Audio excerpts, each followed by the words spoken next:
শেখ হাসিনার ভূত কাঁধে রেখেই বাংলাদেশের ঘনিষ্ঠ হতে মরিয়া ভারত। দিল্লি বুঝে গেছে আর উপায় নেই, এবার ঢাকার কাছে নতজানু হতেই হবে। গত 2 দিনে ভারতের পররাষ্ট্রমন্ত্রী এস জয়শঙ্করের সংক্ষিপ্ত ঢাকা সফর আর প্রতিরক্ষামন্ত্রী রাজনাথ সিংয়ের দিল্লিতে অবস্থিত বাংলাদেশ মিশনে যাওয়া তাৎপর্যপূর্ণ।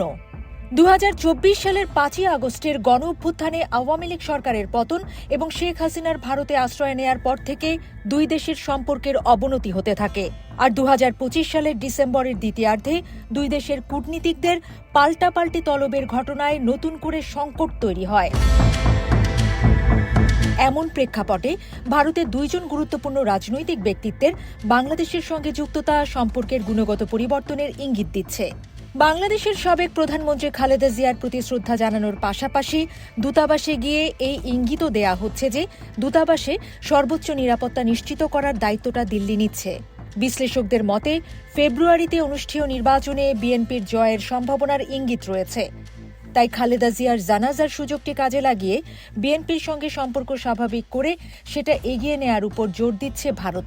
প্রসঙ্গত, দিল্লি 6 মাস ধরে বারবার বলেছে বাংলাদেশে গণতান্ত্রিক প্রক্রিয়ায় আগামী নির্বাচনে জয়লাভের মাধ্যমে যারাই ক্ষমতায় আসবে তাদের সঙ্গে যুক্ত হওয়ার অপেক্ষায় রয়েছে ভারত।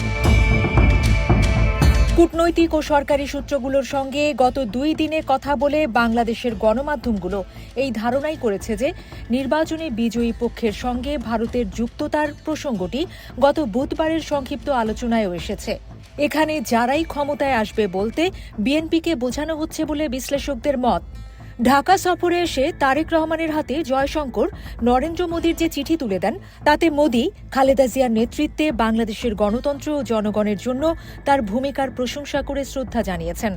একই সঙ্গে তিনি খালেদা জিয়ার আদর্শের উপর ভিত্তি করে বিএনপি এগিয়ে যাবে বলে আশাবাদ ব্যক্ত করেছেন।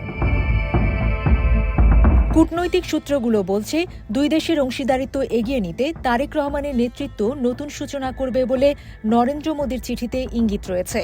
দিল্লিতে বাংলাদেশের হাইকমিশনার রিয়াজ হামিদুল্লাহ এস জয়শঙ্করের ঢাকা ছাড়ার খবর দিয়ে নিজের এক্স হ্যান্ডেলে লিখেছেন, এই সফরের মধ্য দিয়ে বাংলাদেশ ও ভারত সম্পর্কের একটি নতুন অধ্যায়ের পাণ্ডুলিপি রচনার দিকে তাকাতে পারে।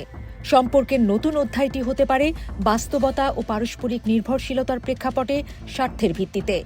ভারতের পররাষ্ট্রমন্ত্রী ঢাকা সফরের মাধ্যমে 2 দেশের সম্পর্কে টানাপোড়েন কমবে কিনা জানতে চাইলে পররাষ্ট্র উপদেষ্টা তৌহিদ হোসেন গতকাল তার দপ্তরে সাংবাদিকদের বলেন, এর উত্তর আপনাদের আগামী দিনে খুঁজতে হবে।